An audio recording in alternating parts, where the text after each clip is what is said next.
បាទជំរាបសួរលោកគ្រូអ្នកគ្រូខ្ញុំនឹងចែករំលែកពាក់ព័ន្ធជាមួយនឹងការលុបទិន្នន័យហើយក្នុងនាមជា editor គឺគាត់អាចចូលទៅrestore ឬក៏ reset មកបានទេជាក់ស្ដែងដូចជា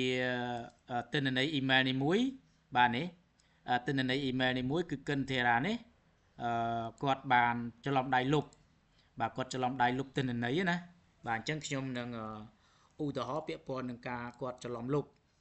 បាទនេះឧទាហរណ៍ថាគាត់ធ្វើយ៉ាងម៉េចឯងស្រាប់តែគាត់ច្រឡំដៃបាទច្រឡំដៃលុបទៅស្រាប់តែគាត់បិទខ្វែង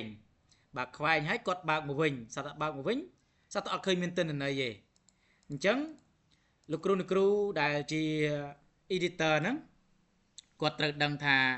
តើគាត់ច្រឡំដៃលុបទិន្នន័យទាំងស្រុងហ្នឹងនៅនៅម៉ោងប្រហែលនៅថ្ងៃទីប្រហែលបាទអញ្ចឹងពេលដែលការលុបគឺលោកគ្រូអ្នកគ្រូអាចប៉ះនៅត្រង់ចំណុចនេះក៏បានដែរគឺយកពាក្យ show edit history បាទអញ្ចឹងវានឹងបានបង្ហាញឲ្យយើងឃើញបាទឃើញអំពី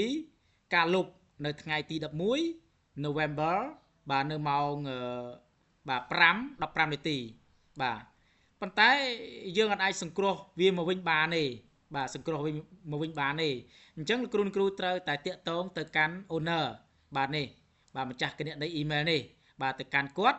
ដើម្បីឲ្យគាត់ធ្វើការ restart មកវិញបាទអញ្ចឹងយើងຕົកទិន្នន័យនេះចោលហើយយើងត្រូវការប្រាប់គាត់ថាទិន្នន័យគាត់បានខូចនេះគឺបានបាត់បាទបានបាត់អញ្ចឹងគាត់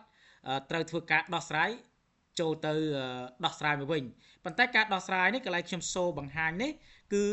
យើងអាចធ្វើតាមរបៀបទាញទិន្នន័យនេះបានទេពីព្រោះទិន្នន័យទាំងអស់នេះគេបានផ្ដាច់រូបមន្តហើយអញ្ចឹងវិធីសាស្ត្រដែលត្រឹមត្រូវគឺចូលទៅកន្លែង file បាទនេះជ្រុងខាងលើនេះយកពាក្យថា file ហើយយកពាក្យបាទ vision history ហើយយកពាក្យថា see vision history បាទអញ្ចឹងគាត់បានរាយការណ៍ប្រាប់យើងមិញថានៅក្នុងចន្លោះថ្ងៃទី11ខែវិច្ឆិកាឆ្នាំ2025នៅវេលាម៉ោង5បាទអញ្ចឹងទិន្នន័យនៅក្នុងចន្លោះម៉ោងនេះគឺជាទិន្នន័យខូចអញ្ចឹងយើងសួរគាត់ថាទិន្នន័យដែលត្រឹមត្រូវលោកគ្រូបានធ្វើនៅពេលណាគឺនៅក្នុងចន្លោះបាទនេះថ្ងៃនេះបាទអញ្ចឹងបានន័យថាគាត់បានធ្វើការងារតែម្ដងទេនៅលើតំណ link នេះប៉ុន្តែគាត់បានធ្វើការមុនខែវិច្ឆិកាគឺនៅក្នុងខែកញ្ញានេះអញ្ចឹងយើងធ្វើការ restore បាទយើងប៉ះទៅលើទិន្នន័យនេះមកវាមានច្រើននៅក្នុងខែកញ្ញានេះគឺយើងមានច្រើនបាទប៉ុន្តែយើងយកថ្ងៃចុងក្រោយទៅដោយសារគាត់ធ្វើខូចគាត់ប្រាប់យើងនៅក្នុងថ្ងៃនេះអញ្ចឹងយើងអនុវត្ត restore នៅក្នុងថ្ងៃនេះមកយើងប៉ះទៅទិន្នន័យនេះយើងឃើញមានពាក្យ restore មួយបាទនេះ restore this version យើងគ្រាន់តែ click កន្លែងនេះមកយើងយកពាក្យ restore វានឹងមកទិន្នន័យច្បាប់ដើមរបស់គាត់ដែលគាត់ធ្វើបច្ចុប្បន្នភាពចុងក្រោយ